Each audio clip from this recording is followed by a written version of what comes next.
In the words of the late George Carlin, BS is the glue that binds us together as a nation. Here comes a ton of it. It's time for BSing with Big Nate.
That was Prowess with All Downhill right here on BS with Big Nate. And as you probably learned by now, usually we'll come out of a track and then we will talk to the band that performed the track today. This is actually a BS with Big Nate first. I've got the entire band joining me on this one. So a lot of fun. Hey, it's sober. And you got us sober, my dude. For the most part. We'll see if we can fix that. All right, so go ahead and introduce yourself, fellas. That way they know what you do. My name's Kenny Mange. I play bass. Brandon Chen, I play drums. Curly, I play guitar. I'm Dalton, and I sing. And Scott, and I play guitar. Dalton plays guitar. So you guys hail out of North Carolina, the Charlotte area. We'll go ahead. We were talking a little bit about that before we got kicked off here. But what I want to know is, how did Prowess come together? How did you guys get your start? Whew, man, that's a long and winding road. Especially all these years now.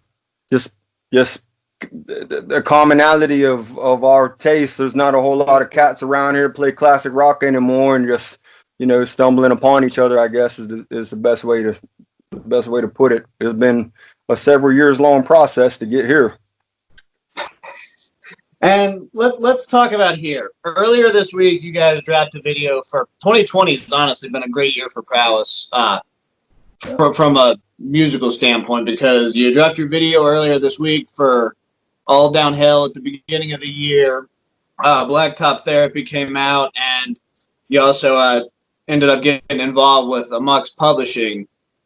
Yeah. So I want to go ahead and ask a little bit about each part of that, but we'll start at the beginning of the year with Blacktop Therapy. What's going on with that? I know in the middle of the year you kind of switched publishing. How's that work out from a logistics standpoint? Right. Somebody want to take the first half of that? Well, as far as we put it out, it would, I guess, technically kind of be like our first release under their label, even though it come out in January and we didn't come up to our deal till now, which is the end of June. So, not exactly you sure. talking about the album in general, putting the album out? Yeah. Yeah, well, putting it out has been really good because it gave us opportunity. We hadn't had a chance to do a full album, and ever since we kind of had this inclination of the band, everybody's really been a lot more like-minded than a lot of the people we've ever had to deal with, and a lot of it come out in the music. That's why all of us, stand by that album 100%. And it definitely not only gave our fans what they were looking for, because they knew that's what we were capable of, a really raw rock and roll album, which is what it is at the end of the day, But we put it out, and ever since it's come out, a lot of people, and, it's gained us a lot of fans so far, and it's, barely 5-6 months old, with the coronavirus thing going on and all that. A lot of people are sitting at home listening to music, streaming new bands and stuff, and that's been getting us an outstanding amount of exposure. So when we finally do get to go out and do some shows, which will probably be sometime in the fall, we'll have a lot more people coming out to the show, a lot of new faces, Yeah. So, and we couldn't be more grateful for that, because new faces, in a town where you know everybody and everybody knows you, it's always a good thing, especially when traveling. So you put that album out in January, and kind of, I mean, from your perspective, I'm doing a little bit of inferring here. All right, we got this album. We're going to get out. We're going to play some kick-ass shows. What does that feel like? You kind of just get underway with the beginning of the year. You have several dates, January, February, and then March hits. Like, what does that do to you guys from a creative standpoint?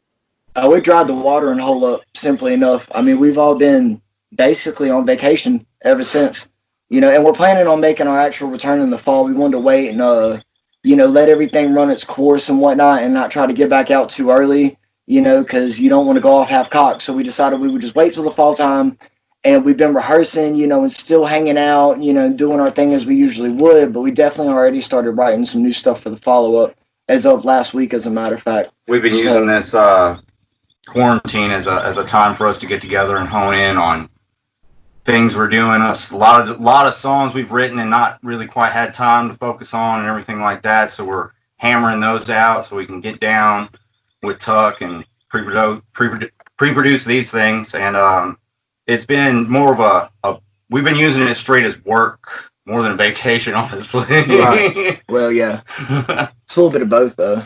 I switched to a different type of cigarette, so that's good.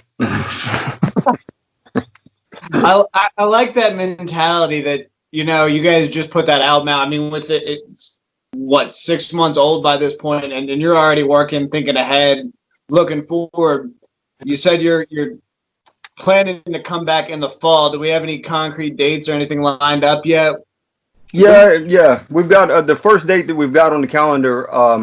Well, we have a local date with I think it's at a local venue with Save and Able or something like that. But I'm that was booked probably 3, 4, 5, 6 months before the coronavirus thing, and I doubt it'll hold up. And so we're not counting on that to hold up. Our first real date is Thursday, September 3rd. We're playing at the M3 Festival pre-party, and the M pre-party in Columbia, Maryland. It usually sells out every year. Be a killer And show, shake the dust so off. we're pumped Yeah, with that. We got a power weekend booked that weekend. We've got that show on Thursday. Saturday we're booked up in Saginaw, Michigan, at a place called the Vault. It's like a 1,300 cap room called the Vault in Michigan, and that's been one of our bigger markets. So we feel like we're just coming off a show at the Machine Shop in Flint. It was fucking sold out. We weren't the headliners. We were actually supporting a local band there, but it was a sold out. Last time we were there, we played to a sold out show there in Michigan, and I don't know what we're going to do at the Vault. And then in between, I think we're going to we're going to. It's not in stone yet, but I think we're going to do something in Columbus, Ohio, on the way from Maryland to Michigan with our friends who were formerly Black Coffee. They're called South of Eden now, and they just got picked up by Lava Records, which is Greta Van Fleet's label, and they've been kind of going through a rebranding and everything, getting the new tunes ready, and they're about to announce coming out and putting getting back out on the map since they had shut things down as Black Coffee, and so we're hoping to jump on something with them in Columbus. That'll be a huge. I mean, it isn't a tour, but it's a huge weekend. We should see hundreds, if not thousands, of people over those 3 days. And that's a hell of a way to come back out of the gate, I think, if it all holds up. Yeah, hit the ground running, definitely, for sure. That's definitely what that'll be. That's what I like to hear. And you guys kind of closed it out with everything. When everything kicked off, you had shot your show in January for the video that you guys released earlier this week for All Downhill. But, I mean, even throughout it, you guys were kind of trying to stay busy. Like, back in April, you had a video with live from Club Fungus. How'd that end up coming about?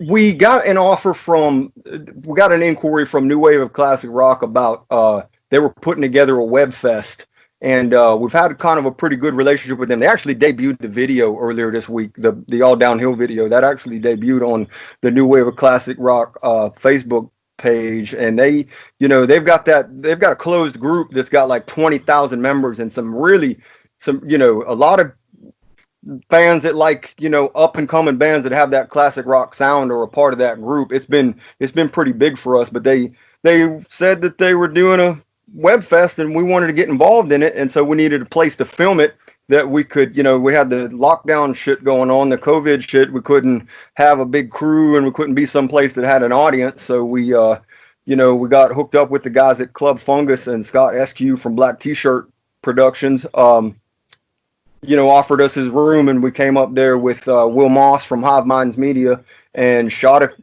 video there just basically off the cuff. We went through a set. I think we played 4 or 5 songs, and we did it 3 times back to back, because there was actually bands there after us filming their shit. So we're trying not to hold them up, and we carry a lot of shit. You know what I mean? So we had to get it in, get it done, get the fuck off, and then edit it after the fact over a couple of days and tweak the audio a little bit. So so it sounded at least somewhat decent. We couldn't do a whole bunch of production to it. But it did serve its purpose, without a doubt, because that was, like that video definitely summed up how we are live. We were a little bit in closer quarters, though, because most of the stages we were on a little bit bigger. That was like postage stamp level stage, so we were all kind of having to smell each other and stuff. But that was a really good placeholder that we were able to use, and it racked us a lot of views, even a lot overseas, because a lot of people, that was their first time seeing us. A lot of our hardcore fans saw it and were just like, "Yep, this is the Prowess. This is Prowess right here." Plain and simple. And then a lot of new people saw it and they were just shell shocked by it, like they didn't know what to say. It's really hard to pull off. There's no crowd, there's nobody in the room except for the people that except for the guy filming it and the guy running sound. So it's kind of hard to pull the energy that you would get live. And I think we're also mostly sober, which for most bands, that's a positive. For us, there's a chemical element to our rock and roll. But we had a good time, and it showed a real raw rock and roll band. I mean, it isn't a fucking perfect performance from any of us, but what is perfect in rock and roll? Right. This is true. Live, so. Yeah, that's it. Those are the tracks from the. We didn't retrack anything. We didn't. We didn't overdub anything. That's those are our tracks straight from the take.